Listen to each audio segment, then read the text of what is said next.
Tapi juga olahraga kan bagian daripada menjaga imunitas tubuh. Nanti gue masih tetap olahraga with the same routine, tapi porsinya agak turun dan nggak ada volume berkurang. Ya jadi race-nya ya buat sendiri aja gitu loh, di dekat rumah, muter-muter, terus I mean trying to stay fit dan terus berdoa supaya kita bantu apa yang ada. Kontribusi nih di sekeliling rumah kita kan juga banyak masyarakat yang terdampak, jadi ya ini kesempatan kita berbagi juga. Dan dulu mulainya lari juga karena ada charity-nya juga kan, waktu gabung-gabung sama Indorunner sama teman-teman kita juga ada punya gerakan berlari untuk berbagi. Jadi ini berlari menurut aku sih udah jadi way of life, udah jadi senang banget ngelihat sekarang udah jadi movement yang besar dan Indorunner makin eksis. So congratulations to you. Tapi baju mudah-mudahan sih bisa budaya orang kita ya. Baju Indorunner itu gua mesti beli nggak tuh? Itu bagus banget tuh. Oh enggak, gampang nanti. Tinggal gua minta sizing lo. Lo udah apa sih? Medium kan lo? Medium. Atau small sekarang? Enggak. Nanti gue kirim. Banyak kita. Berbicara soal BUB, dia lagi bikin kegiatan nggak dalam rangka COVID-19 ini?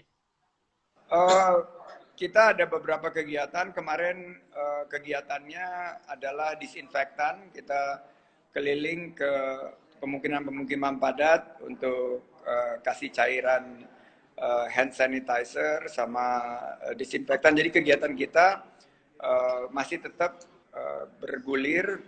Terus ada juga yang bagi-bagi makanan, karena kan selain daripada kesehatan ada dampak ekonomi nih bro, buat masyarakat yang ada di kelas menengah ke bawah, terutama yang pekerja informal, UMKM harian kita. Jadi terus ngadain kegiatan, tapi kita switch, udah nggak ada larinya, jadi cuman berbaginya aja.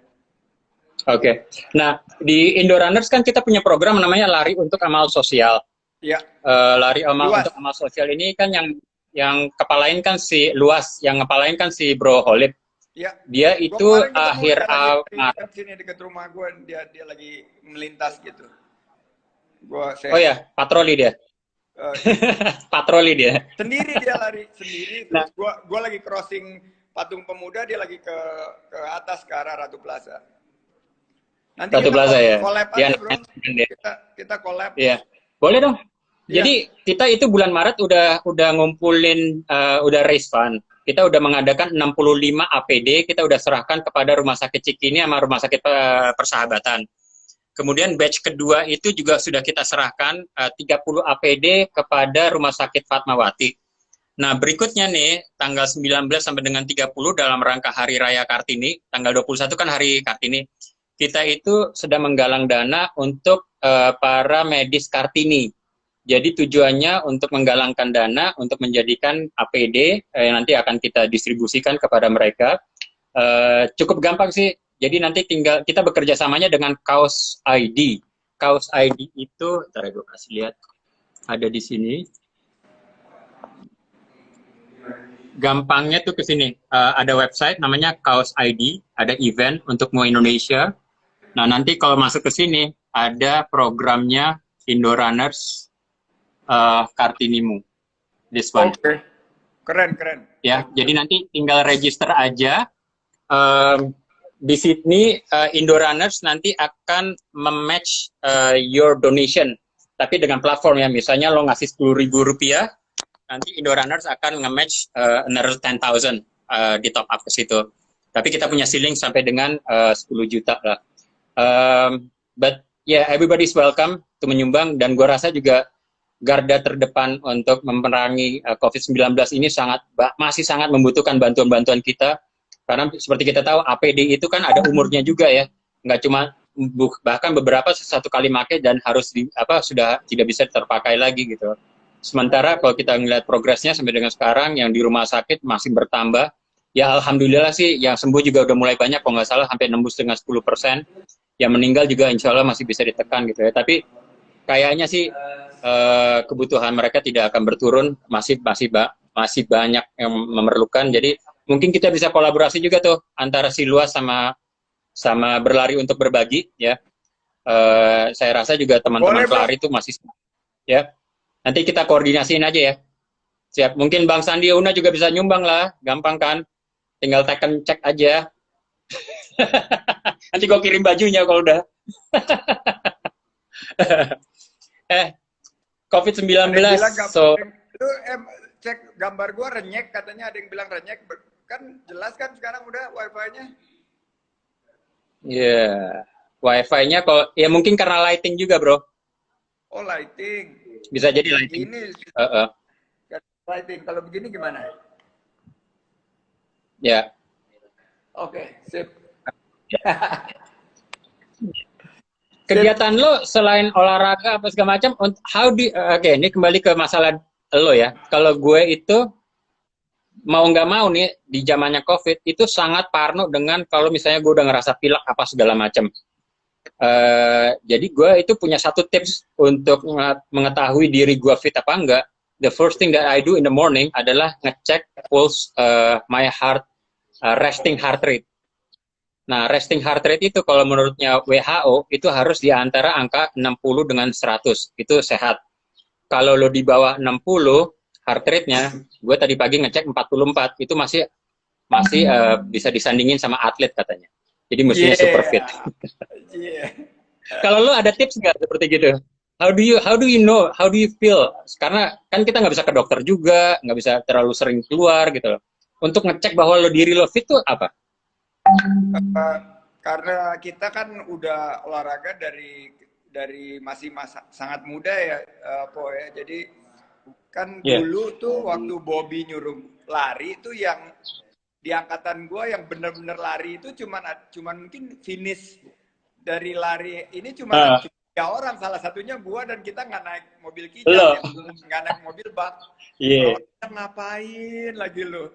Orang memang itu disuruhnya lu cuma lari ece-ece terus habis itu naik bak gitu. Tapi gue beruntung punya regimen yang udah rutin. Tapi kemarin waktu Februari gue balik dari Jepang tuh gue flu berat. Flu yang pernah salah satu yang terberat yang pernah gue alamin. Terus itu belum zaman-zamannya COVID. Tapi kita sesak napas, batuk dan lain sebagainya. Jadi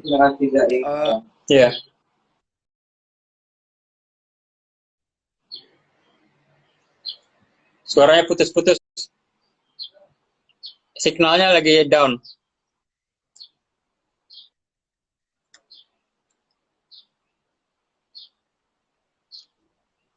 Bang Sandi.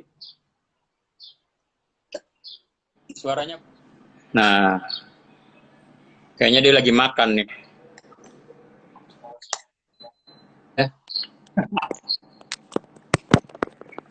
Sorry. Koneksi jelek. Signalnya jelek. Sekarang ini kata yang bikin wifi lebih bagus sinyalnya di sini. Jadi tadi nggak ada ini khusus sih, tips khusus, tapi jaga kesehatan, istirahat cukup, terus makan yang bernutrisi. Kalau agak nggak enak sedikit, banyak minum air. Terus gue kalau misalnya pagi-pagi kurang enak, terus olahraga lagi. Kena matahari, terus jadi langsung balik cycle-nya jauh lebih enak. Nah, yang waktu terakhir lo flu berat itu lo gimana akhirnya? Apa yang nolong lo untuk sehat lagi? Terus kan gue tanya dokter, waktu itu belum zamannya COVID, itu baru akhir Februari, terus dikasih biasalah standar, terus sesak napas, akhirnya minum obat, sembuh, terus sakit lagi. Itu sekitar 10 hari, mulai dari bulan Februari tanggal 18 sampai akhir Februari, baru mendingan itu awal Maret, terus diumumin ada corona di sini kan. Jadi ya kita ngerasain banget gitu loh kalau misalnya orang yang kuat aja bisa kena flu seperti itu. Kita nggak tahu karena belum ada tes. Tapi gue kemarin kan kita baru kehilangan tuh, berduka banget, Lukman Yode, atlet Iya, Dia tuh tadi kita juga ada langsung berdua. yang paling kuat kali. Dia badannya yang paling fit. Tapi ini Iya, coronavirus tuh jangan, don't treat it as a common flu gitu loh. Jadi benar-benar lo harus serius. Kalau nggak enak sedikit, make sure di treat dengan baik. Terus gue lagi dorong pemerintah juga untuk scale up testing dan iya. tracking ya. Jadi kita lakukan pengetesan dan pelacakan itu yang paling penting supaya kita bisa beat ini cycle-nya coronavirus. Ini harus dikerjain sama-sama, harus serius banget. Nah, lu kan dengan pemerintah tuh masih deket lah ya. Iya. Apa maksudnya nih? Menurut lo, ya maksudnya masih mendapatkan informasi-informasi lah yang mungkin yang kita nggak dengar juga gitu ya. Iya. Dalam hal memerangi COVID-19 nih, what do you think? And I mean, are we on the right track already right now? Terutama DKI. It's not perfect, tapi ya lu nggak bisa. Gue kan pernah di pemerintahan juga, gue ngerasain gimana sulitnya ngambil kebijakan publik yang melibatkan hampir 270 juta orang buat pemerintah pusat, dan untuk DKI 10 juta. Jadi kita mesti memang hati-hati, and you have to be guided by the data.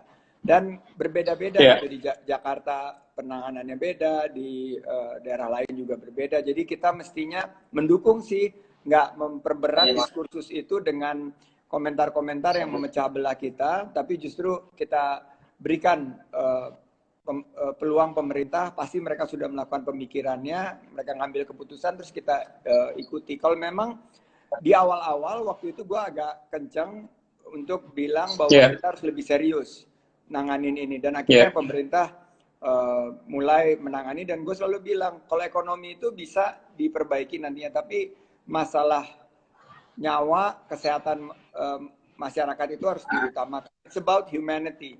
Humanity first, baru ekonomi. Dan kelihatannya sekarang pemerintah pelan-pelan mesti kita akuin udah mulai mengadopsi, dan kita support. Minggu depan gue sama teman-teman beberapa relawan ngumpulin beberapa kontribusi untuk do this testing, rapid testing sama tracking technology untuk pelacakan. Di mana nanti available-nya itu, dan dikoordinasiin di BNPB untuk supaya kalau kita